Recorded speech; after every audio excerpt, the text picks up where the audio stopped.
Welcome to the Runna Podcast.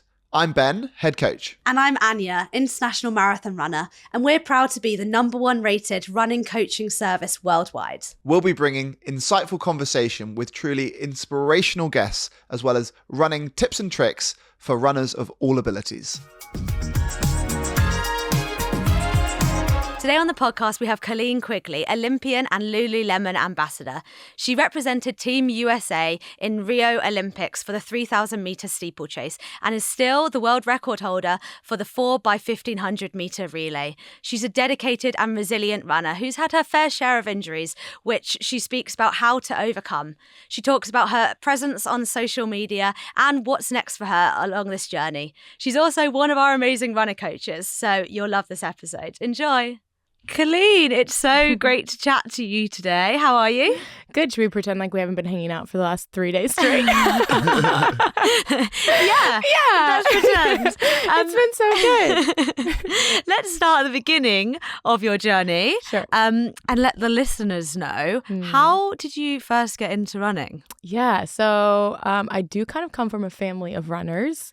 So I feel kind of blessed that my family understands what it is that I do. Like, I'm a professional runner. Most people are like, WTF is that? And how do you, like, you know, is that a real job? But for my family, I feel like my parents and older brother ran and kind of still run a little bit, but they're very much in the sport. And so my family's like, they understand what I do.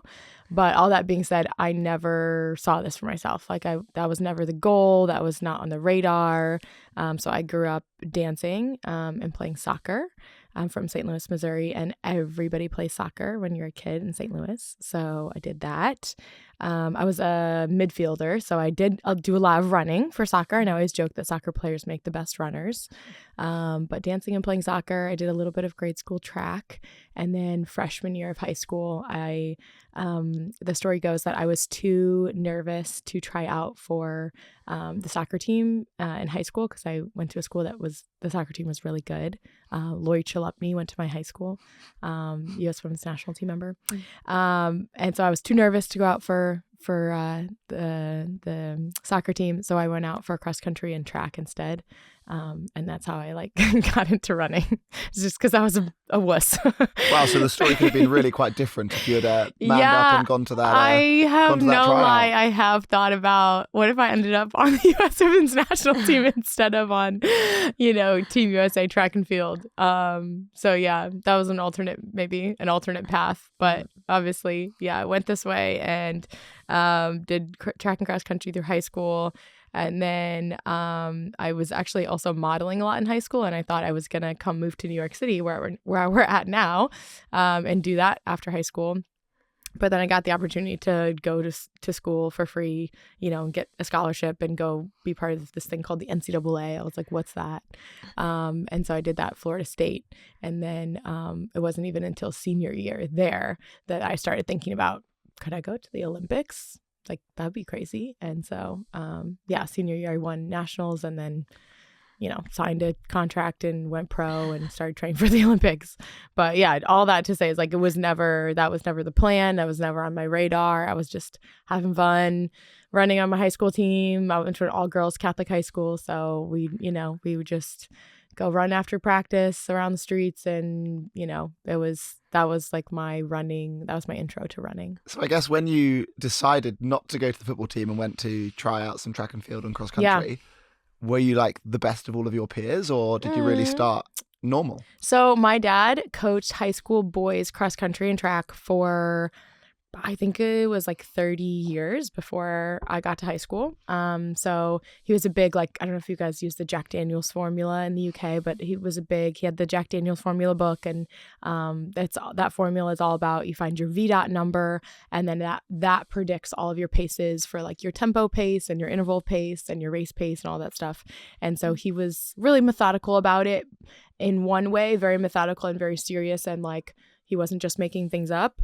But on the other side, he was very, he understood that this is high school running and it should be fun and it's about being part of a team. And he never allowed me to kind of take it too seriously or like get too stressed out about it. And so I was pretty good. Like freshman year, it was myself and one other freshman girl. We were on the varsity team, but I got a little bit banged up that year and I didn't get to compete with the team at the state meet.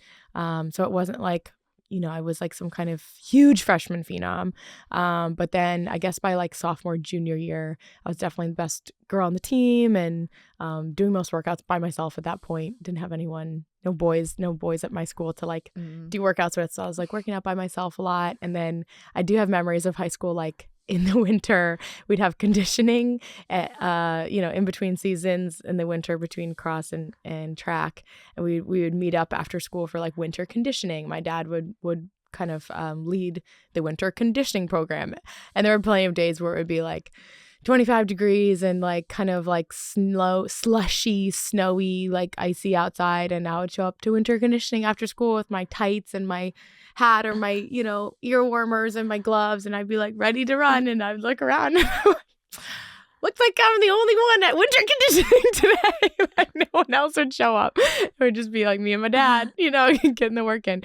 So I think looking back, I was more into it and like dedicated to it by like junior, senior year than anyone else at my school. And did your dad help you before like being your coach at school? Like was he always supporting you and pushing you to run as a young kid? No, he never pushed us to run, which I feel really grateful that both my parents were really like, I was super into dance. And so they were very supportive of that, taking me to dance class. I was in like a traveling dance group. We were like traveled to Disney World and like performed in Disney and at Disney and stuff growing up. And they were very like, we were into that. And so they were into that and soccer or whatever. They never even when my dad, looking back, I think my dad knew I was going to be good at running. Like, I think he probably was like chomping at the bit to like get, like have me realize my real potential. But I never felt that way. Like I never felt like the pressure from him to do it or anything. And then honestly, the best gift that he gave me was he did coach me all throughout high school. And then he ended up taking over the program at my old high school after I graduated.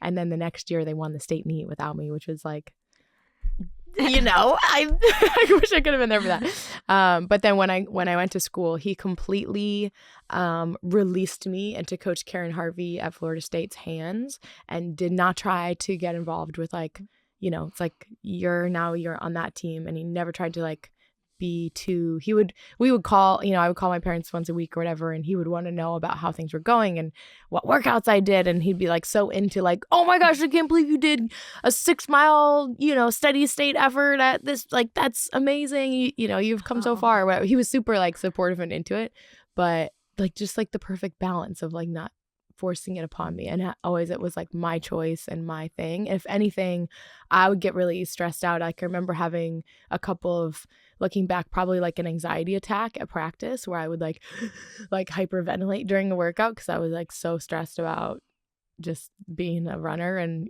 putting pressure on myself. And then he would have to kind of like remind me like it doesn't matter, like it's all good, you're doing great. And he would be the one to like, if anything, pull me back. And I think good high school coaches do that. They don't need to push high school kids usually, not the good ones. The good high school kids need to be reined back.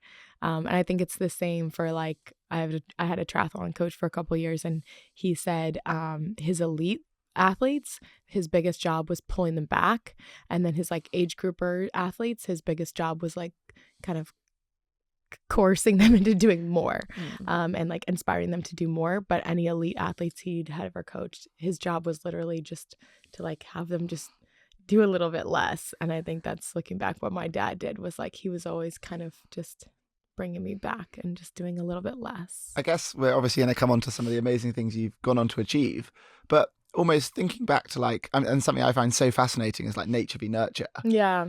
Do you think that your achievements in running are more driven by maybe genetical points in time and like how you're made up? Yep. Or do you think it's the way that your dad and all the other factors around you led you to be? Or do you think in reality it's impossible to put I it know on one? it has to be both, right? Because I look at my genetics, and like I look at my mom's body and my body, and I see like so many. I'm like, yep, I have my mom's legs and lack of booty. Thanks, mom. And things like that. But it's like I definitely see like how I've just been given so many tools, that I didn't earn them in any way. Like I just was born that way. And so I always tried to like be like, I have this tool, like I want to be able to use it. And I think actually some of the mindset stuff or like the toughness stuff, or I think that's also like, that's just how I am. I didn't necessarily train that in myself. But I think what was so important was that my parents I could have become a monster. Like I definitely have all of the tools for an eating disorder, yet I've never struggled really truly with an eating disorder. I've struggled with times where I've had dabbles of like some disordered eating, but I've never had a full-blown eating disorder. And I think that is, I have all the makings of an eating disorder, and I never got one. So I was like, okay, that's because I had people around me that were supporting me in a way that made me feel really safe, and like were giving me good examples of, how to fuel and how to take care of yourself. So it has to be both. It has to be that you have the tools. If you want to make it to like the Olympics, I think you have to have both. You have to have like the raw materials, but then you also have to surround yourself with people that like make you, believe in yourself and support you and like build you up. Otherwise, maybe you could have like moments of greatness, but you're not going to be able to like sustain that for very long. So I always credit both my parents and I was homeschooled until high school. So I spent a lot of time, my mom homeschooled me until high school with my siblings. So I spent a lot of time with her. And I think that was also a big part of like really solidifying like who I am and like, that so you were homeschooled. Nurture part. You were homeschooled, and then you went off to running training where it was just you and your dad. So you kind of carried it on. Well, I did have in high school we had a team, so I did have a team, but I was like workouts were pretty much by myself.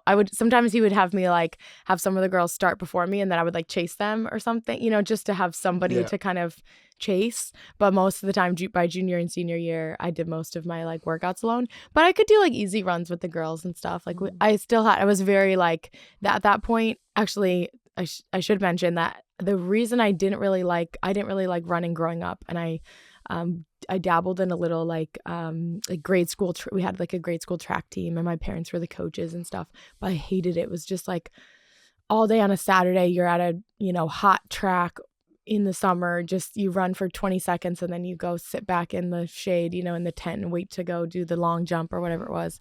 And I just thought, this is for the birds. Like, so boring, but in high school, it was all of a sudden it became a team sport, because you're like doing cross country as a team. You're doing workouts together. You get on the start line, you do your little hand, everyone's hands, and you do like your team cheer, and you're like, woo. And it's like, and I was like, oh, okay, this feels different than like when I did it when I was younger. So I think that actually, looking back, that was like what hooked me into, okay, it's a team sport, just like soccer was. Soccer felt like very much a team sport, obviously, but like running didn't feel that way until like I got to high school and I had a team. And then that would just exploded in college when I kind of by junior, senior of high school, I felt kind of lonely, because I was the only one in my team that really cared about running as much as I did. No one else from my team was like going to go run in college. And so I kind of like started to feel like I was making sacrifices for running in high school that like no one else on my team was willing to sacrifice. Like I went home early from prom. I skipped high school graduation because it was the same day as the sectional meet to go to state. So I was sacrificing things for running that no one else was. And then I got to college, and everyone on my college team was just like me.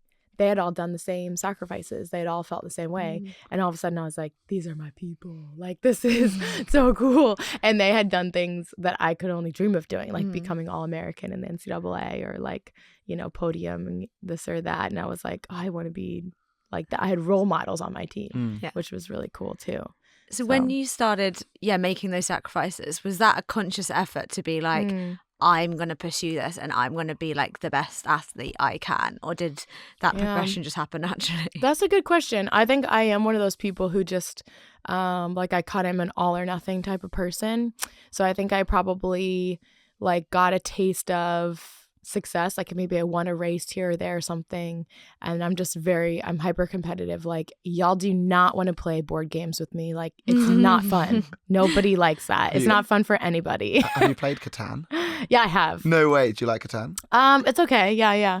I truly have a hard time playing games, like, because it's not fun. It's not fun. Like I get too competitive, and then I'm like sweating, and if I don't win, I like truly get upset. Like, it's not cute. It's not the best version of myself. That does sound like me playing board games. I love them when I'm winning. It's not a good version of me. I know that. Yeah. No, I hate board games. And like, because almost I'm nervous to lose. And so I'll play them and I'll win once. I'm like, not again, because I just keep a winning streak. Like, I can't lose. I'm kind of like that. So I think, when I was making those sacrifices, was it like, I'm going to give this up, or was it just, I don't know. It was almost like when other people, even recently, here's an example. In more recent time, I was on vacation with my partner and his parents, and it was in the fall. So it was like off season, but like I'm still training. Like, we don't really, we like still train in off season. And we were in Napa, like wine country in California.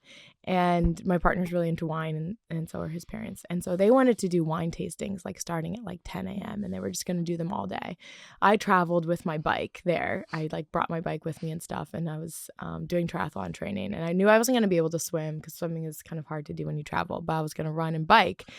The first day they had like the first tasting at 10 a.m. And I told Kevin, like, I'll meet you guys this afternoon. Like, I'm not doing that. That's just like I'm not interested. I want to go ride my bike for 3 hours. That's like it's not even like a sacrifice for me. I'd rather go be on my bike for 3 hours. Like, I've never biked here. It's so fun to bike in places I've never been. And I've heard that there's good routes here. I don't feel like I'm missing out on the 10 a.m. tasting. Like, they're so excited for it and they booked it.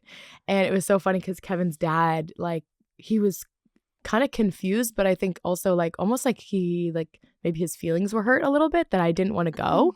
And I was like, and as I was leaving, I was like, I have my helmet on and I'm like going to my bike ride, and he was like, are you sure you don't want to go to the tasting with us? And I was like, yeah, I'm sure. Like, it's not like, and maybe it's just always kind of been like that. Like, I'm like, this is what I want to do.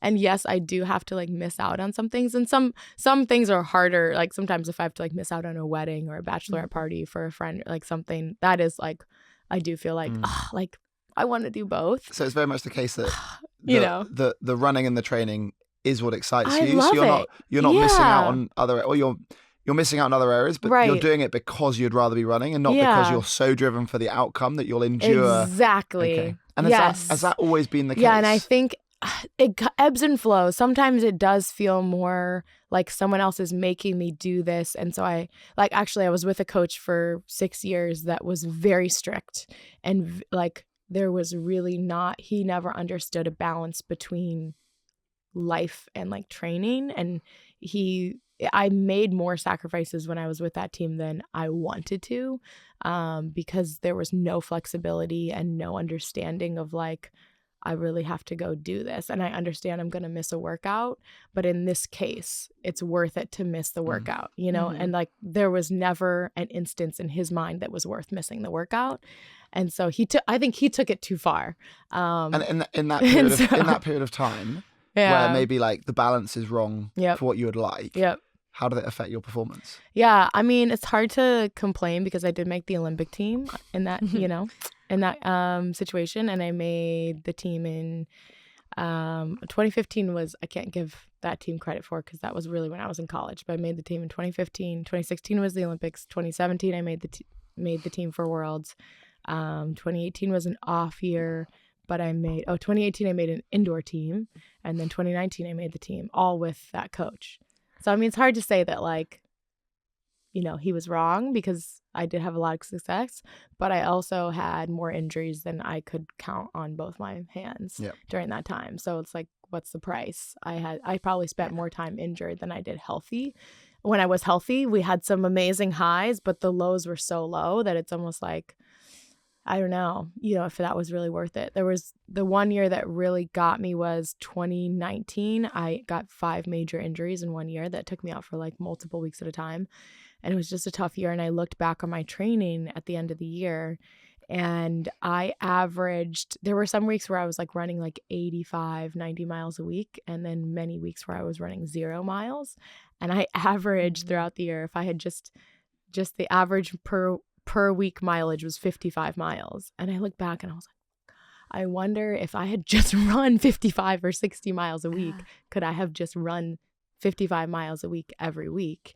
And could I like have been a lot more happy this year doing that than the 90 weeks and the 0 weeks? So I think the balance was off, but it's also it's hard because I did have some really good I guess success. that's almost like the thing for people listening is that like maybe it is the case that to be that great and to be representing the biggest nation in the world at the Olympics, you have to take things to the extreme. Yeah.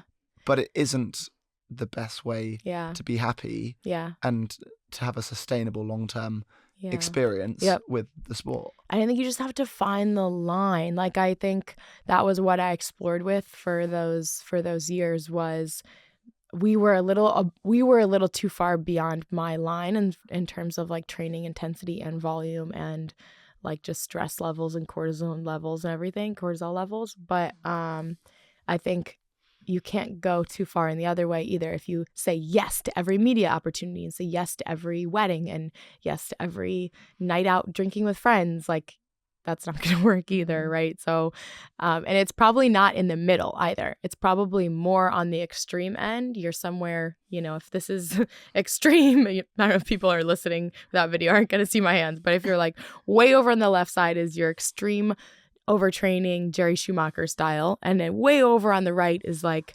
what my grandma thinks I should be doing. I'm not even in the middle. I still have to be skewed to the Jerry Schumacher crazy side. But it's just such a fine line. And I will say it's just different for everyone. Like there are some people who have no interest in doing the photo shoots and doing the podcast. Like we did a braid bar on Friday before the marathon. I haven't done one of those since before COVID, but we used to do those before. Like in 2019, I won my first and only national title indoors in the mile. And the day before, I hosted a braid bar for like a couple hundred girls in New York City.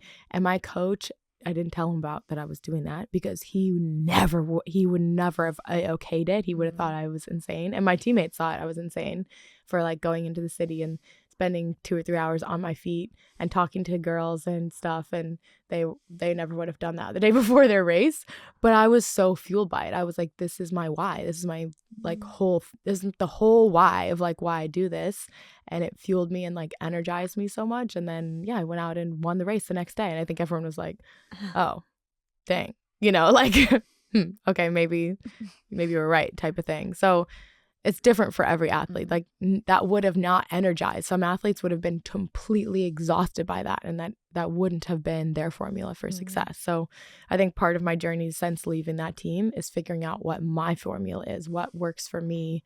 And then, and toying with it. You have to tinker with it a little bit. You're not going to like, get it right every time. But that's kind of the journey of figuring out what your magical formula is.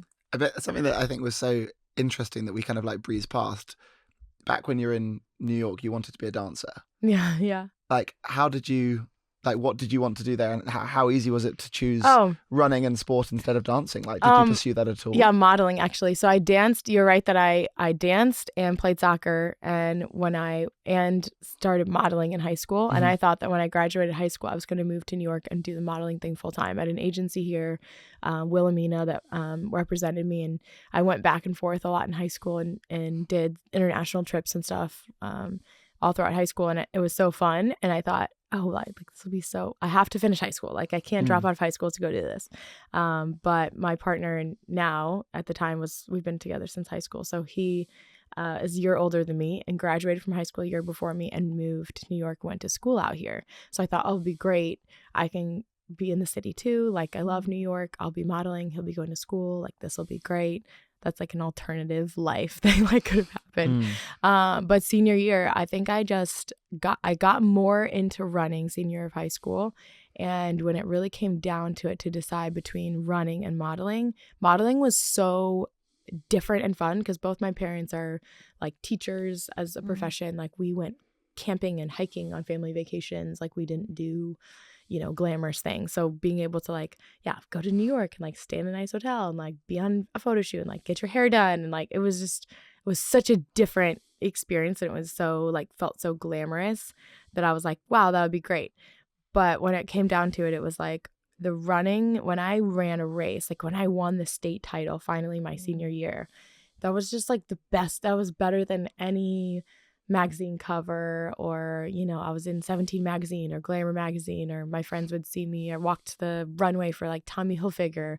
And that was like all so fun and stuff. But like winning the state meet for the state of Missouri was better. Like, that was better than that. Is that because it was harder? Yeah, because I earned it. I was like, I didn't do it. I have blonde hair and blue eyes, and like I didn't do anything Whereas for that. It's a testament to your training. Like, that means I you win a worked race. so hard, and I didn't win it. I didn't win it until my senior year. Like, I had to, go through the getting my butt kicked part in order to like get to the part where I was like on the top of the podium, and it felt so rewarding. Like, I did that, and I think at the end of the day, when I got to choose between the two, I wanted the one that I felt like I was really proud of. Like, I was so proud of like that I did that, and I could go to school for free. Also, like, I think my parents being in education, I value like education. Probably a lot because of them. Scholarships. Yeah, and I was like, I could go to school for like, I get a free education from this. Like, how do I? Well, I think it just speaks to satisfaction, which is you've got to do something hard to then really be proud of it. Yeah. Yeah. No, that's amazing. And I guess that I did that experience. So having spent time as a model, help when it came to building a bit more of an income within the sporting sphere and working with brands. Looking back, it really helped me in so many ways. Like, I was comfortable traveling. When I go travel for meets, when I started doing that, it didn't even feel like that big of a deal. It's like travel internationally and go to a meet. I've been doing, traveling internationally for work for like all throughout high school. So that part was easy. And then doing interviews like on camera as an athlete didn't really feel like that scary. Doing photo shoots for sponsors also was like easy, and the sponsors were like so grateful that I was like, we could get the stuff that they needed so much faster because I was like, this is easy for me. I've like have a lot of experience being on it, because it is like, it might seem easy to an outsider, but it is like a skill that you have to like work on to know how to like present yourself in front of a camera. And so I felt like, I was like, oh, I kind of didn't even realize I had built up that muscle, and then I could use it for a sponsor, and they were like, this is great. Like, you make it so much easier. We can get through stuff quicker.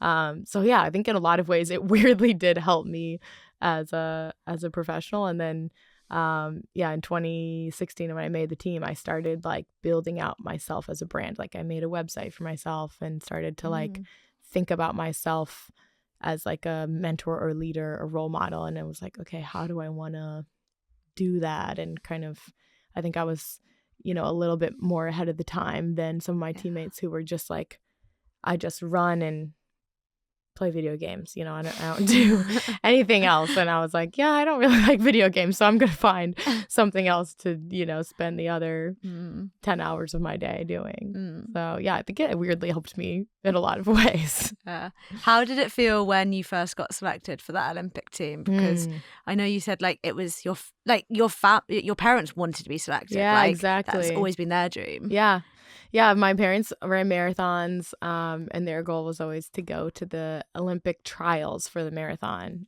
So they were just trying to they were running the races back then, same races as today, and trying to get that time to go to the trials. And neither of them were able to achieve that goal. And then my older brother went to Mizzou and ran the steeplechase and the 5K. I'm pretty sure he still has the steeplechase record at Mizzou. Daniel Quigley, shout out.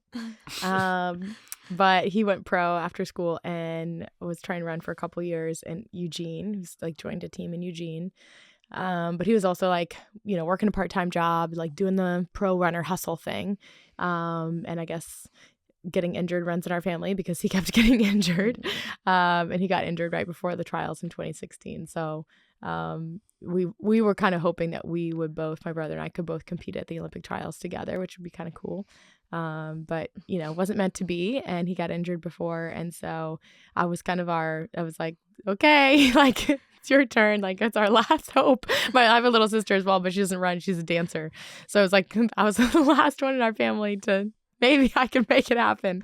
I didn't really feel that kind of pressure, but it was cool to have, like, they were all there at the trials. I had been through an injury that year.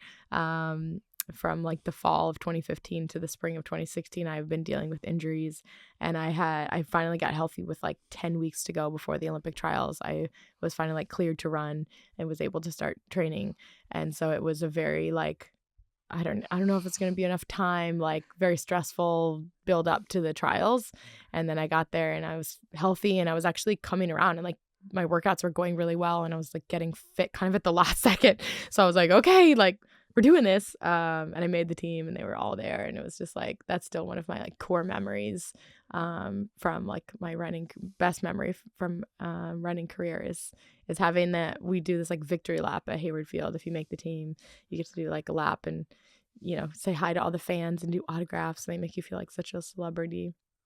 And my family was all there in the crowd. So when I got to them, it was like 200 meters into my victory lap, and my mom's just sobbing. So I start sobbing, and it was just like a very emotional like thing for the whole family. But that was a core memory because it was so fun. So I guess that must have been one of many amazing achievements. Do you have a pinnacle sporting achievement that you look back on and say is the greatest thing you've achieved in the sport?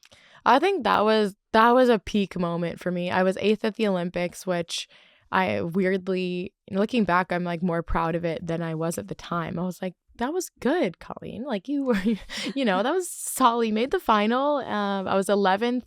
I made the world team, was the year before in Beijing, was my first international team. And I made the final and was 11th.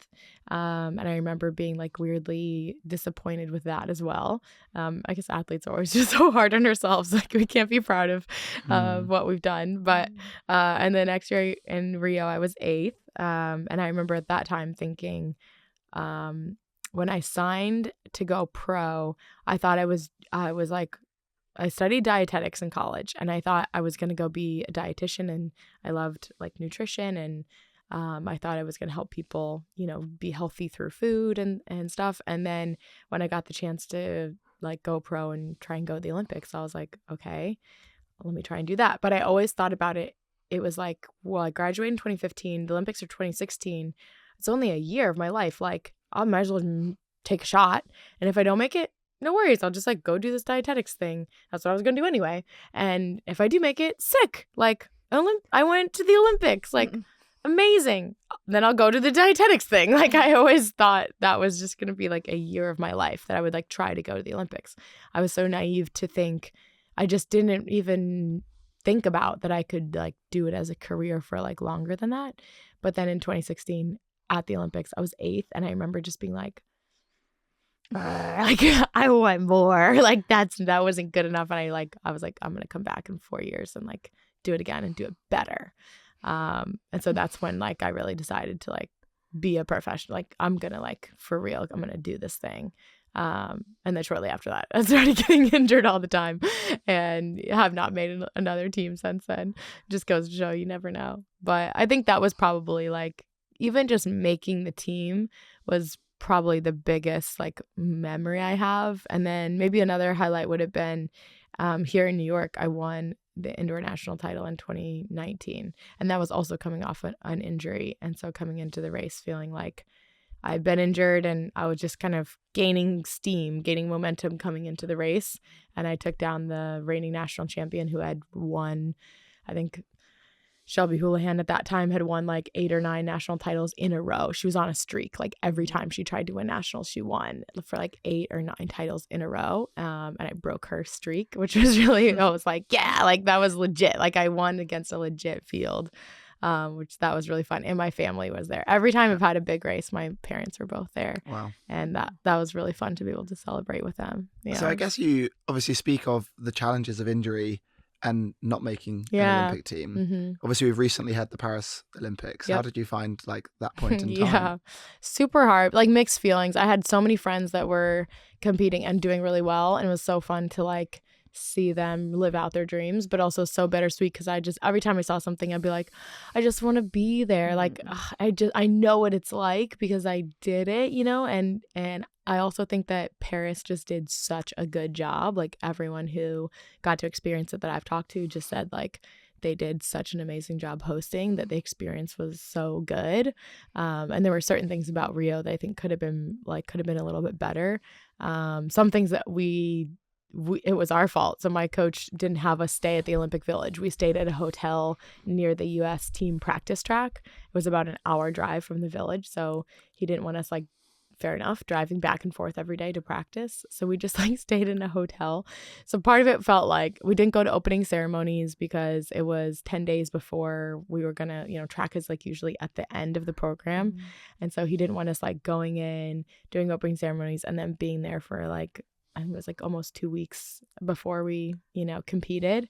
So we did like a heat and humidity training camp in Madison, Wisconsin. I remember watching the opening ceremonies from the TV at the hotel like lobby, like watching Team USA like process in, and we were just like eating like, you know, Chinese food from the lobby of the hotel, being like, well, this is anticlimactic, you know. So I always thought if I could go back that I would do it different. Like I would be all in on like the experience of like being at the Olympics. So I think that was definitely one thing this year watching was like, that's what I wanted to do. I wanted to walk in the opening ceremonies and then be there for closing. Like I wanted to do the whole thing, be in the village, they had like these like viral chocolate muffin things, you know, just all the little things that I wanted to like be able to participate in. I think that was the hardest part. Yeah, it must have been really tough, all of your injuries. We get so many questions from our running users about struggling with injury. Do you have any tips to keep yourself so motivated when in such a low point? Yeah, I've dealt with them, you know, so many times that I do kind of have a few things that I can share to say, you know, to focus on. I think maybe I'll just start with the biggest thing is that for me, running has always been about being a part of a team and like being part of a community. And so I think the hardest thing when you're injured is that you're taken away from your community and you feel isolated and you feel alone. You know, you might not, if you have a run club, you might not be going to run club if you're hurt. Like you probably don't go. And so then you might see them like posting online about like their, you know, they had their practice, or you're in a group chat and they're talking about it, but you didn't go. And you feel like, I think that makes people feel really lonely and sad. So I don't know if this applies to your normal person, but when I was injured, I would try to go to practice whenever I could. I was doing a lot of cross training, and if I was in school, I was also like studying.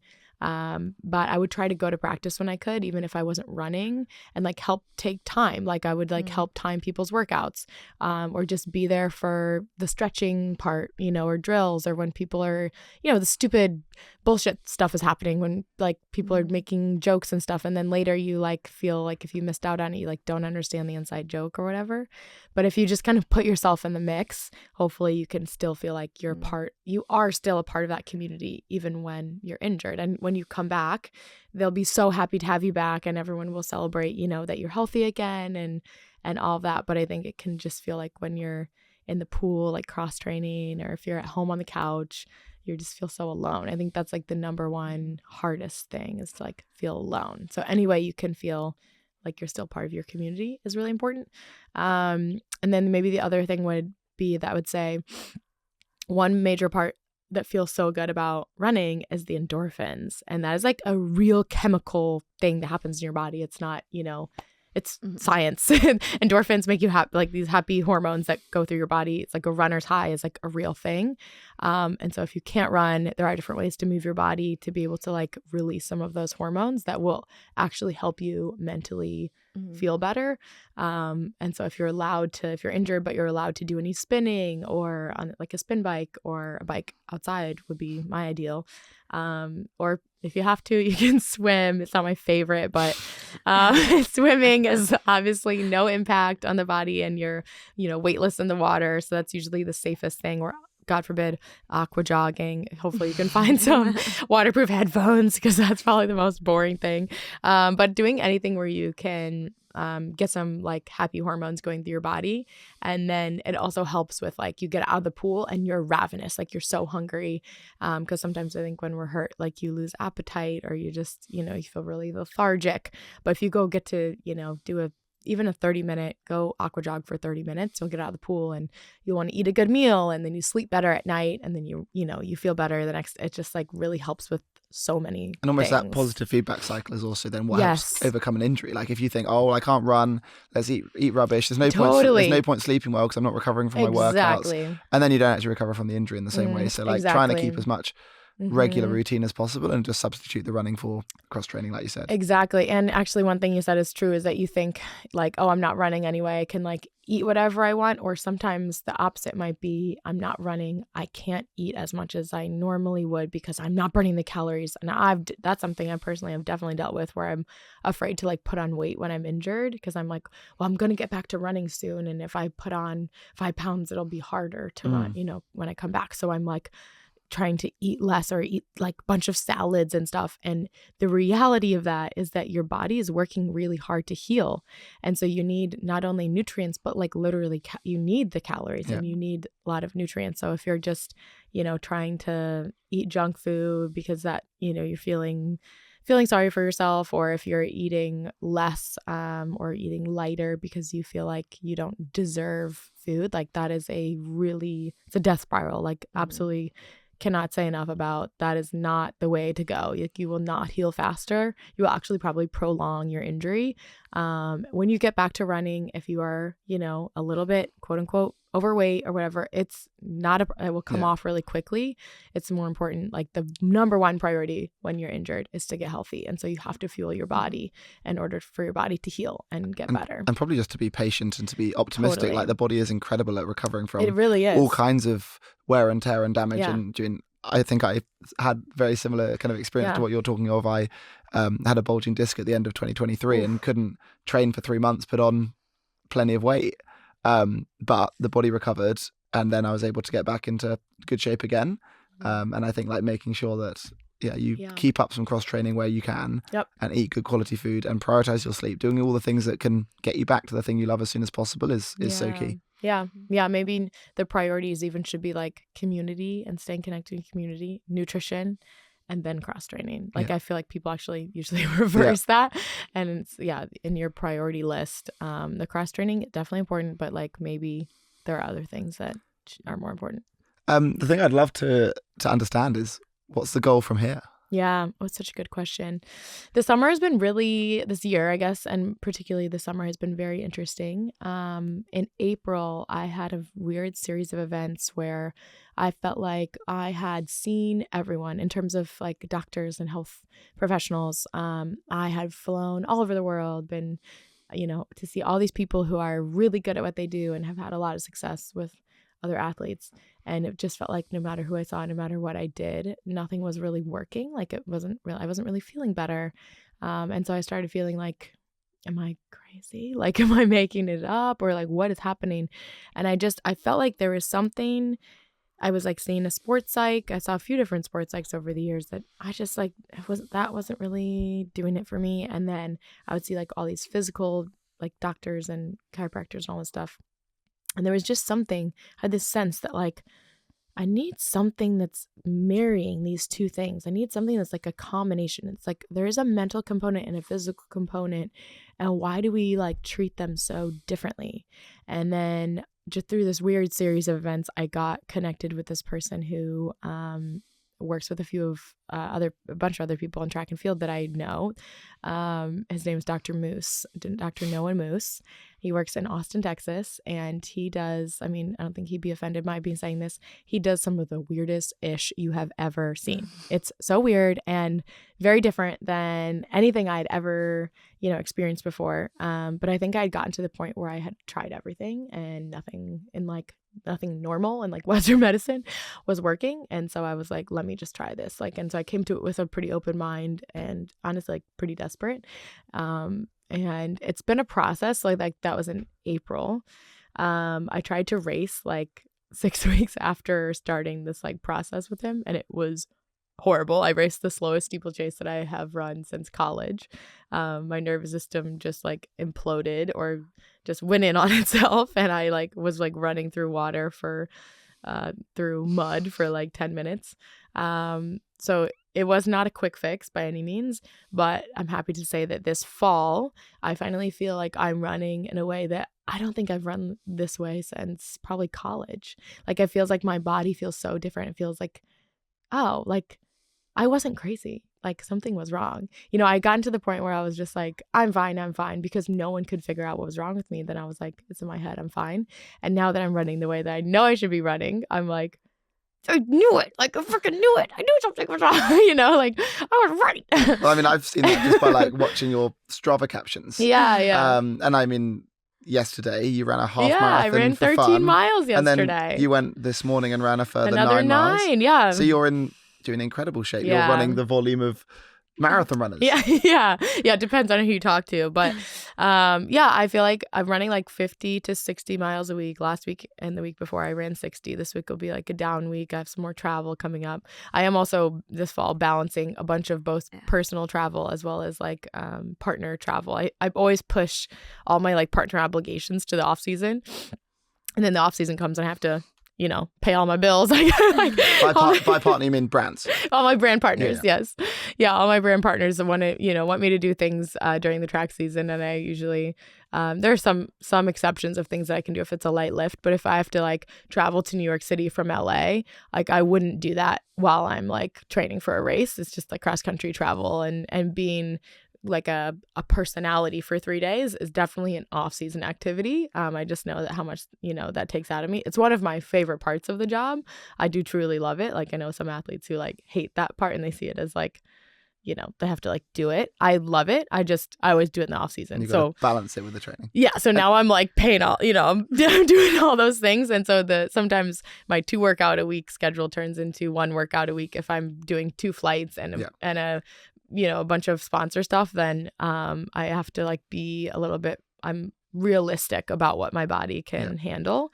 But that being said, I am starting to look at putting a race on the schedule and feeling like, I think I'm ready to like see what I can run if I'm in a 5K or even a mile, which feels exciting. I also am, happy to say that I am working with my old college coach again, who is the only female coach I've ever worked with in my whole career. Her name is Karen Harvey. And this summer, during some of this mental, physical, neurological work that I was doing with Dr. Moose, one of the like aha things that I had, because I think one part of this is when you're unraveling all this stuff, it is a mental and physical thing, and it kind of like allows you to maybe like work out things in your life that before just felt like so confusing, and things just kind of become clear as like a great side effect of it. And one thing was that I actually don't want to train for the Olympic triathlon in 2028. I thought that maybe that's where my career was going, and it kind of felt like everyone was just kind of like, you should definitely do that. Like you're going to be good at that. Like you should just stop trying to force track to happen. It's not happening. You should go do this. And I was like, okay, like, you know, I'm giving this gift, like I should go do it. In the summer, I realized I actually don't want to do that. I just want to run. And even though it feels crazy because everyone's like, you could do that and be successful and have another career, it's just not where my heart is. Like, I just want to run.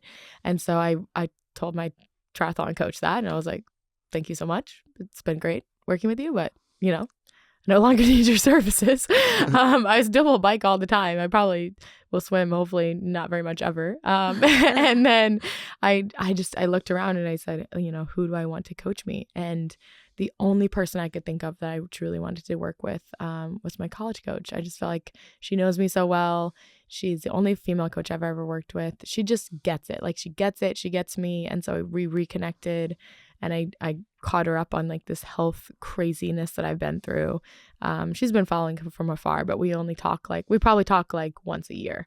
And so I caught her up on like the last year. I was like all the things in Austin and all this stuff. And she was like, you know, I was like, it sounds crazy, but I'm just curious. Like, I wonder if I actually figure out why I've been injured so much, I'm curious to know what's left. And it might be very little. At this point, I'm almost 32. But I was like, I'm just curious and I want to find out. And she was like, just the word that you used, curious or like curiosity. She's like, let's find out. Like, I'm also curious.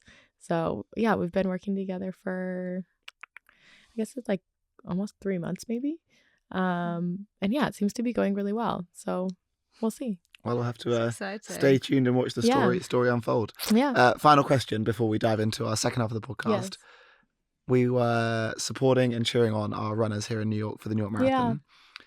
Do you think, having seen the New York Marathon, would you ever see yourself running a marathon? Never say never. I mean, look, my excuse I feel like has always been like, oh, a 5K seems like a really, even a 5K, I've run a couple 5Ks and it just seems really long. Like you're just redlining for 15 minutes. Like it's such a long time for me to hurt. Like the steeplechase is 9 minutes. And I like the 1500 because it's only, it's like 4.5 minutes, 4 minutes. And so a marathon seems really long. But yesterday when I was cheering, I had this and I've kind of realized this before, but especially yesterday, I had this revelation. I'm standing there in Harlem and there's like 56,000 people that were in this race, the New York City Marathon. And I'm just watching people go by. It was like 4 p.m. in the afternoon. So people have been running for hours and they're at mile like 20. And I'm just watching people like just streaming by me, streaming. And I'm looking at them and I'm like, I mean this in the most genuine way. These are just normal human beings. They are not super athletes. They probably a few years ago might not have even considered themselves runners. Like, they're just, but they just signed up. They decided they were going to do it. They committed to it. They signed up for it. They raised the money or they got selected, whatever it was. They did the training. They showed up on the race day and now they are running a marathon and they are all just doing it. And then I was just like, why am I making these stupid excuses that I can't do it? I could definitely do that. So now I'm like, all right, would it be cool if I could, get to the point where a few of my old teammates and I decide to, we commit to it one year and we say, okay, we're going to choose the race. I would love for it to be New York City because I think it's just an iconic tour of the city on foot. But we all sign up for it and we do it together because I actually saw some people doing it like a couple of times. I saw girlfriends wearing matching kits and racing and running it side by side. And I was like, oh my God, that would be so fun to have I would love to get like 4 or 5 of my old teammates and we all do it together and no matter whoever wants to run the slowest, we all go whoever wants to run the slowest pace so we can like run it together and just like do it as a celebration that like we're strong enough to like run a marathon.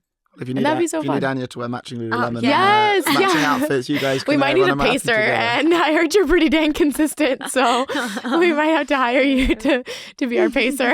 And I saw you running with a flag the other day, so we need you to like run with like a boombox or something. You could do that. I feel like you're our girl. Well, good to know that the door's not closed. Anyway. It's not. Yeah, I used to say like no way, and the other reason I feel like I need to do it is because every time I get into like an Uber or something, they ask me like, "What do you do for a living?" And I'm like. Sometimes I just say like I work for Lululemon in the sports marketing department just to like I don't want to talk about it. But if I'm like in a good mood, I'll be like I'm a professional runner, and they're like, oh no way, like that's cool. Like do you run have you run the marathon or how fast can you run a marathon or something? And I always have to be like, well, I've never run a marathon. And then they're like always disappointed. So I'm like, okay.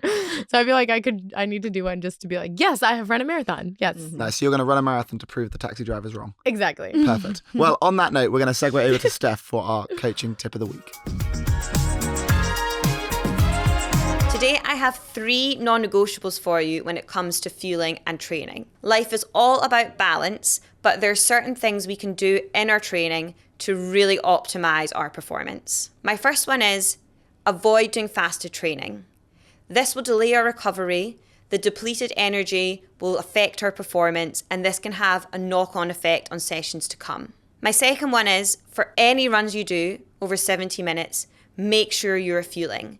Take with you a gel, an energy bar or a drink and consume this every 30 to 35 minutes. My final one is As soon as you finish your running session, make sure you refuel and re-energize with a protein-rich and carbohydrate snack. The carbohydrates will help restore any energy reserves that have been depleted, and the protein is great to build muscle. Stick to these rules and you won't compromise the quality of your training.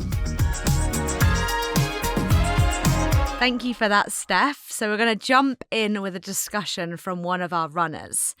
The question is, how much should I be stretching, and is being flexible beneficial for my running? That's actually a really good question. Do you stretch?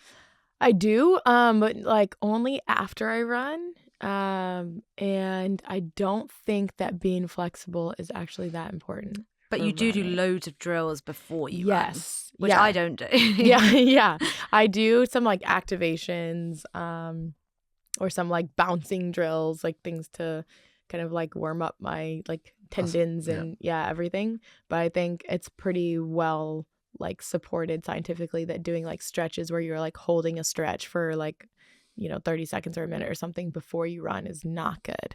It'll create like little micro tears in your muscles and could cause you to like cramp or whatever. So pre-workout, always kind of dynamic movements. Dynamic, yeah. And would you do like a full-on mobility session, go do some yoga, go do some Pilates outside of your running, or you don't find it like helps you? Outside of my running, yes. Yeah, I have a yoga studio near my house. It's like a 5-minute walk. And I love that for like an afternoon, or actually right now I'm only running 6 days a week. So I'll do like a nice yoga session and a bike ride or something on my day off. I do actually really enjoy that both mentally and physically. I think that's a great activity. But yeah, that would be like, I wouldn't recommend doing that and then going for a run right afterwards necessarily. No, fully agree. I think, making sure we're warm for our movement, doing some dynamic movements is fantastic, and then prioritizing our mobility almost independently. I definitely found anecdotally when I didn't work as kind of coach at Runner and I was an in-person coach, I'm also a Pilates instructor, and when I was taking stretch sessions, Pilates sessions regularly, I never got injured. And it was just so good for me, and I could put my whole palms on the floor without having to kind of warm up for it. And I definitely don't have the time to do that, and it's the kind of the first thing that goes. But I think it's very much the case that we should be doing that to complement the running after or outside of the running rather than pre-running. Do you think, have you ever thought about not only being flexible but having strength in that position? So like if you like do a deep squat, like you want to have strength at if you can get yourself like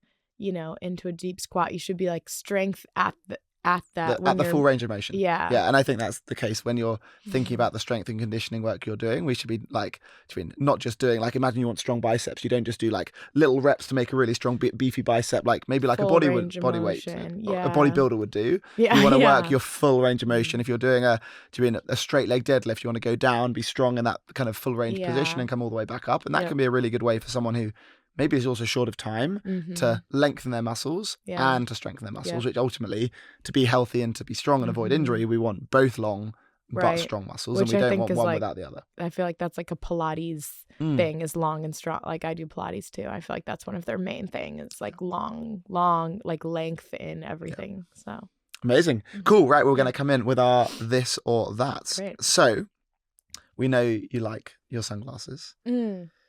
Would you rather have to wear sunglasses every day or never wear sunglasses ever again? Like every day, all day, 24/7 wearing sunglasses. If you're outside, we'll let you take them off indoors.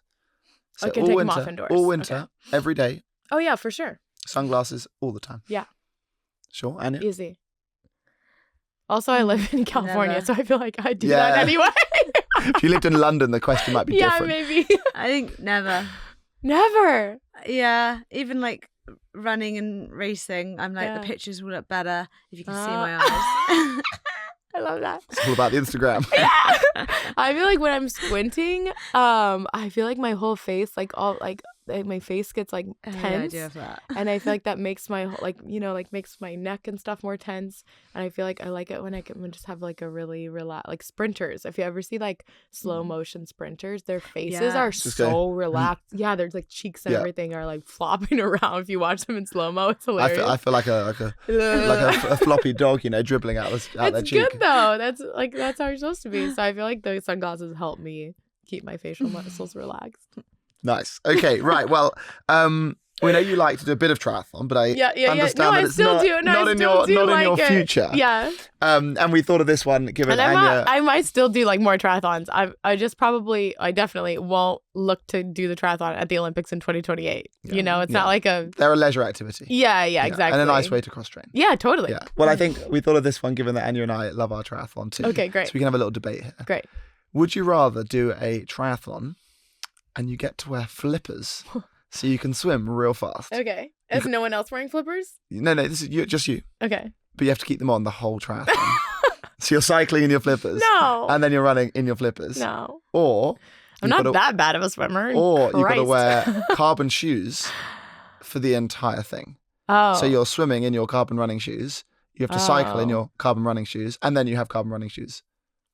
This is a lose-lose situation.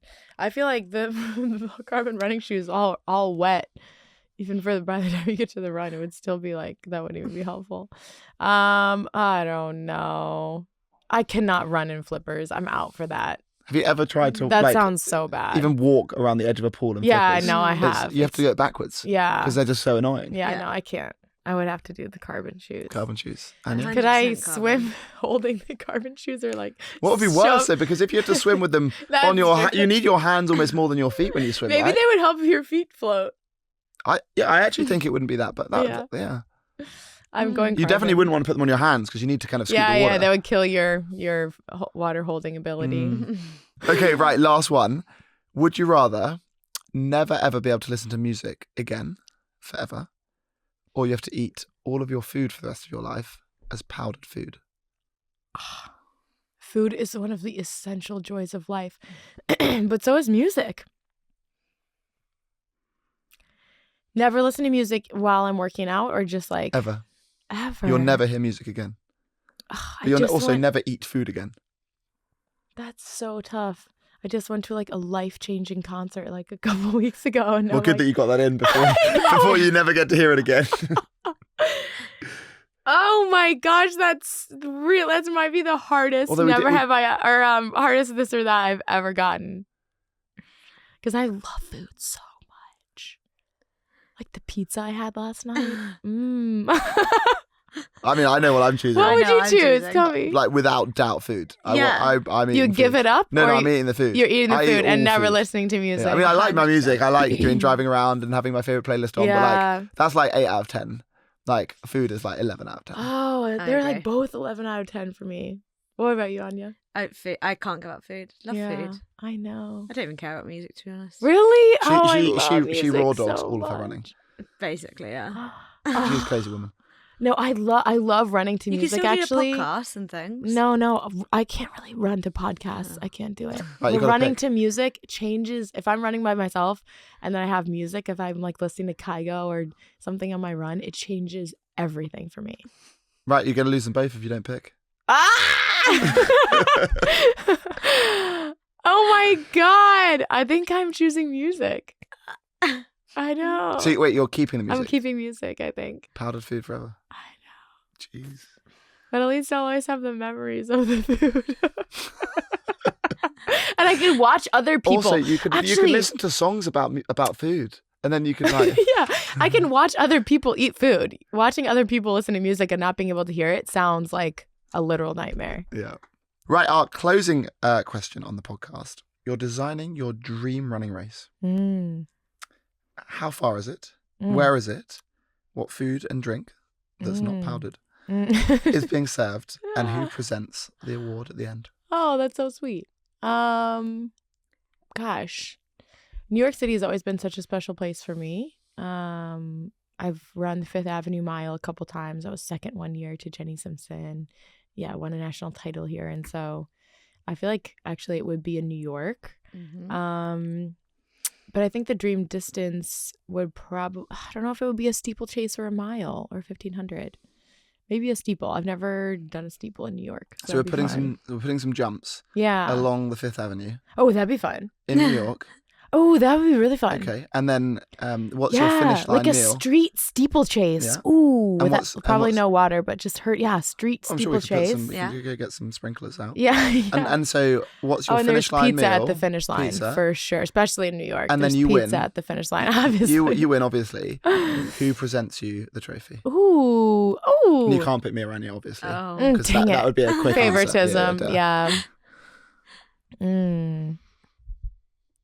Who's just like really killing it right now, who's been really fun. So I'll just say popular names: Alona Meyer, the rugby player who's just like been killing it right now. She was here. I don't know if you guys saw. She was like doing a thing for Maybelline at the New York City Marathon. So she was being interviewed at the finish line, and I was like, this woman is everywhere. She's like on Dancing with the Stars right now, and she made it out to New York for the marathon. So like that'd be pretty cool. She's outside of our sport, but just an icon for women's sports and for body positivity and women in general. So I feel like she would also like bring the energy. Like I would want someone who's like really energetic and excited. I mean, I'm not very good at jumping over things, but I would try and jump over. I'll to get to get pizza and an award from Alona at the finish. I mean, not that I'll be getting the award, for sure. Yeah. But that sounds like a fantastic race. At my dream race, everyone will get a finisher's medal. Nice. I would get a bigger trophy than everyone else, but then everyone would get some kind of something. So guys, if you've been inspired, sign up. Tickets go live in 2034. But no, thank you so much for joining us on the podcast. Thanks for having me. And we cannot wait to see you again soon. I'm listening, and you guys have been killing the interviews. So thanks for having me on. It's been fun. Thank you very much. Yeah. Today's podcast was brought to you by Runna. If you want to train for any goal, download the app today, and don't forget you can use the code Runna Podcast for a 2-week free trial. Whether you enjoyed the episode or not, please like, share, follow, subscribe, do all of that nonsense, and we'll see you next time. Thank you so much for listening. Wow, you made it all the way to the end of the podcast. And so for all of our loyal listeners, we have a special 15% off all of our Runna merchandise. If you want to look as cool as Anya, then go and use the code MyFastSocks for 15% off all of our Runna merchandise. And thank you again for listening.